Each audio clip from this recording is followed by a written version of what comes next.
In April 2025, the world came closer to war than most people will ever know. It didn't happen in the skies over Eastern Europe. It didn't happen in the cyber halls of Washington or Beijing. It happened here, in the cold, gray waters of the Tasman Sea. A quiet stretch of ocean between Australia and New Zealand, far from the flashpoints of global conflict. And yet, for 12 hours, it became the most dangerous place on Earth. It began just after 4:30 a.m. A trio of Chinese warships, a destroyer, a frigate, and a logistics vessel, entered Australia's exclusive economic zone. They gave no warning, no diplomatic note, no transponder signal.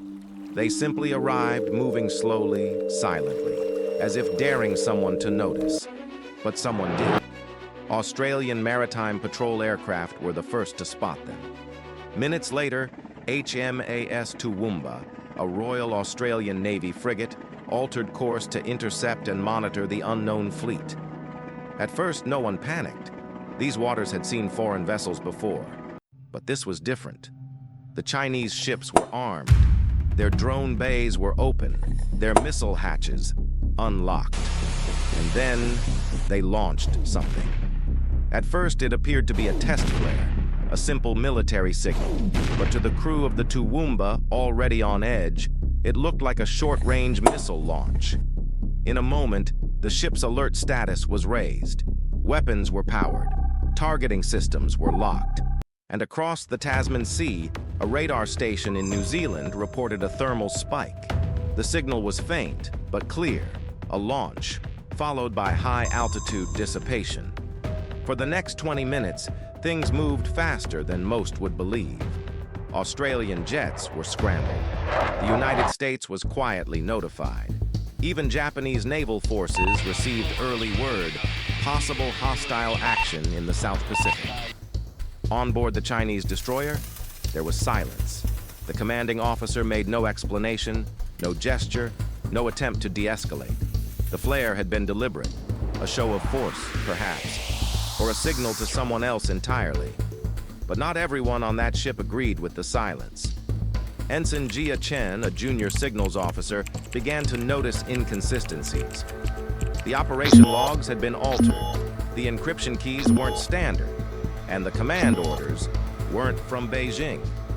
They came from a single figure, a senior admiral known for his nationalist views, the kind of man who believed conflict was inevitable and perhaps necessary.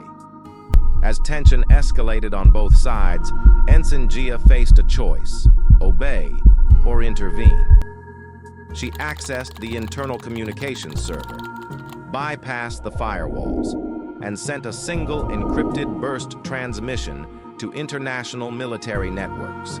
It contained one document, a command log, with one line highlighted: "This operation is not sanctioned by Central Command." That message reached the bridge of the HMAS Toowoomba just in time.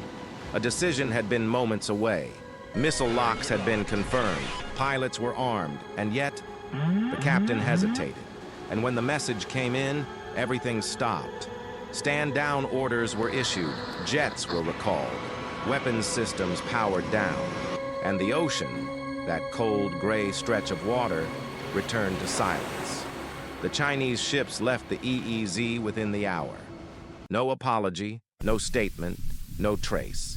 Ensign Jia was never officially acknowledged. Her name was removed from the crew manifest. Her transfer record sealed. No medal, no trial, no mention.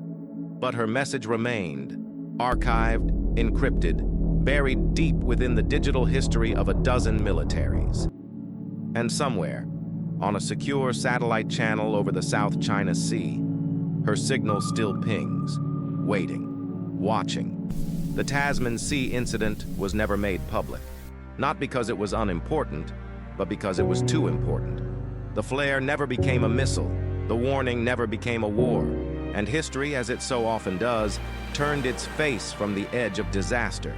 But if one thing is certain, it's that peace was not preserved by politicians that day, nor by admirals or diplomats. It was preserved by those willing to question orders, to risk everything, to send a single message into the dark. And that is why stories like this matter, because war is not always declared. Sometimes it is avoided by seconds, by whispers, by courage in silence. If you believe stories like this need to be told, if you believe history is more than battles and borders, then leave us a comment below.